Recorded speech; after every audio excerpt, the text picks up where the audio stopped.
What's up, my name is Sasuke and welcome to another Clash Royale episode. Today I'll be revisiting my old spell-bait deck with the addition of Dark Goblin and the Goblin Gang. That's a lot of goblins. Anyway, the strategy for this deck is relatively simple. You just have to keep pressuring your opponent and to make a lot of positive elixir trades. So without wasting any more time, let's go watch some games. Cool, alright, our first opponent is Spartan20 from North American clan. He will be playing a Hawk Cycle deck, which is a little bit similar to us, but it has its strengths and weaknesses. I think the main difference between him and me is that I use the Knight and he uses the Hawk. I feel like we already have a lot of offensive power, so we don't really need the Hawk Rider. I've tried this deck out with the Hawk Rider instead of the Knight and I always felt that the Knight worked much better. So here my opponent with a really aggressive push, Inferno Tower to take out the Hawk Rider, a Lock to take out the Goblins, easily wiped out. It always feels a little bit bad to use the Inferno Tower against a Hawk Rider because it's a negative elixir trait, which is not what this deck is looking to be doing. But you have no choice. Hawk Rider will cause so much pain to you. Our opponent's angry for some reason.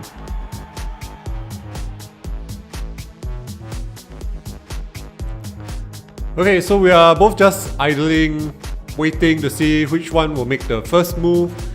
I think our opponent here will be the one. No, it's us. So, Skeleton Army and Hawk Rider here, so difficult to stop. The Lock will take out his Goblin Barrel and his Skeleton Army, and my Goblin Gang will take out his Hawk Rider. His Goblin Gang will eat up my Knight. Here, our Princess just marching on opponent. I love Princess, it's my favorite card in Clash Royale, full stop. Because she has such good defensive potential that can translate into a counter offense.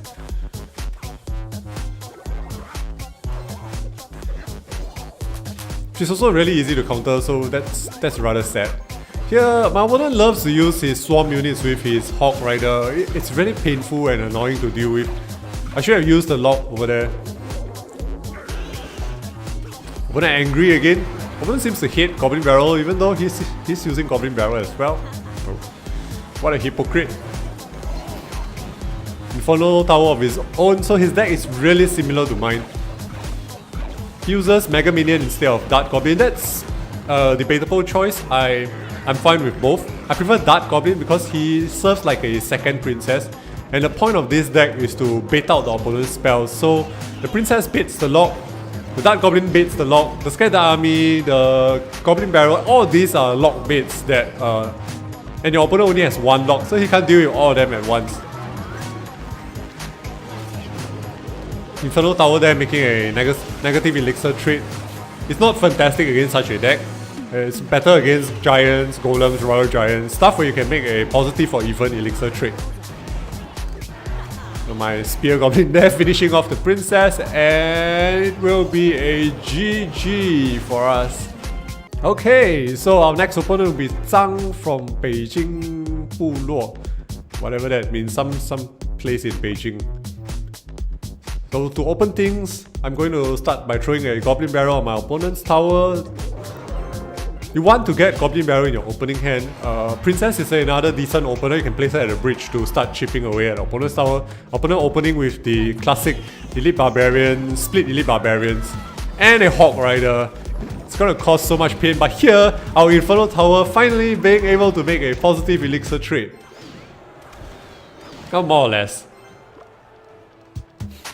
My Princess there, as you can see, again, this is why I love the Princess so much. She's not amazing on defense, she's not amazing on offense, but she can defend safely and survive to make a push. Unless the opponent locks her, of course, then it's pretty sad.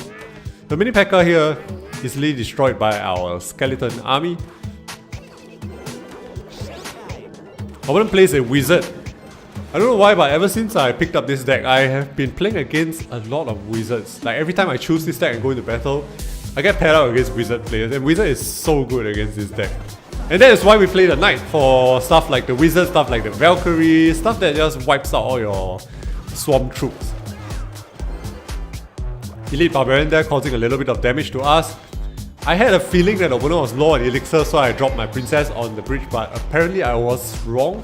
But thankfully I have the Skeleton Army here. If the mini P.E.K.K.A had reached our tower, I think we would be in a lot of pain.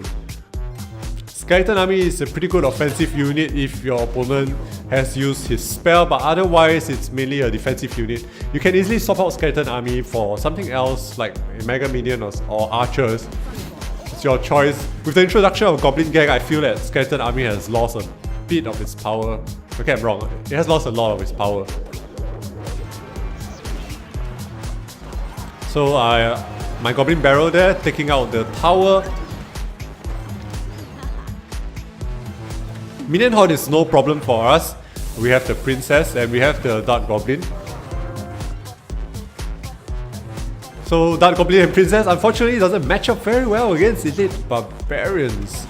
But the Inferno Tower and the Knight will do some work in defending us against these cancerous units.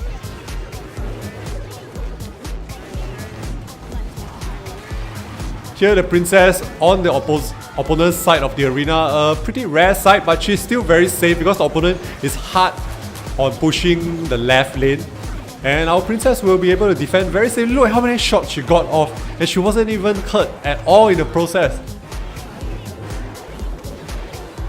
I would say that one of the only irreplaceable cards in this deck would have to be the Princess.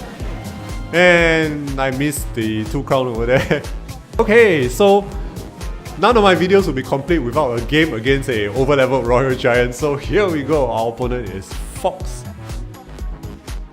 And he is of course a Royal Giant player. And here we go, Princess opener.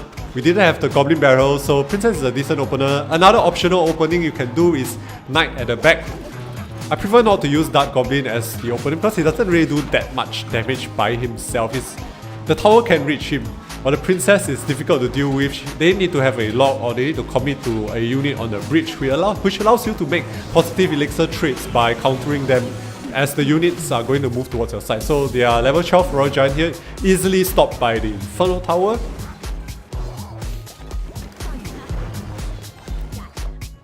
And again, we have the Wizard making an appearance. The Wizard's so good against our deck. Goblin Barrel here.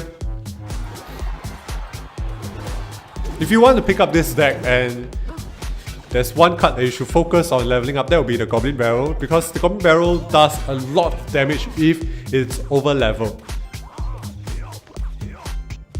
The rest of the deck, they can be low level. You can level up the Knight or something. The Royal Giant here used defensively, which is pretty annoying because it allows him to build up a small push. And he has the Wizard, so he can support the Royal Giant really well.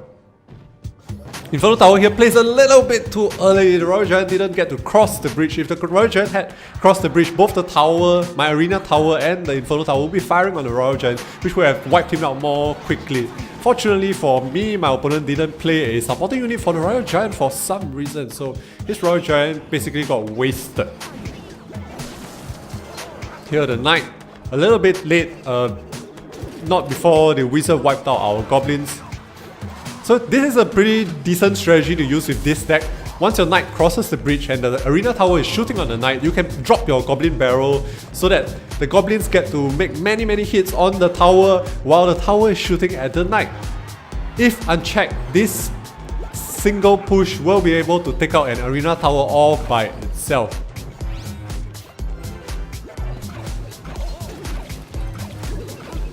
Opponent using the Miner here defensively on our Dark Goblin. The Skeleton Army is a pain for this deck. Sometimes you have to drop a lock after your Goblin Barrel to predict for a Skeleton Army. I didn't get a game where I have to do that, so you can use your own judgment for this.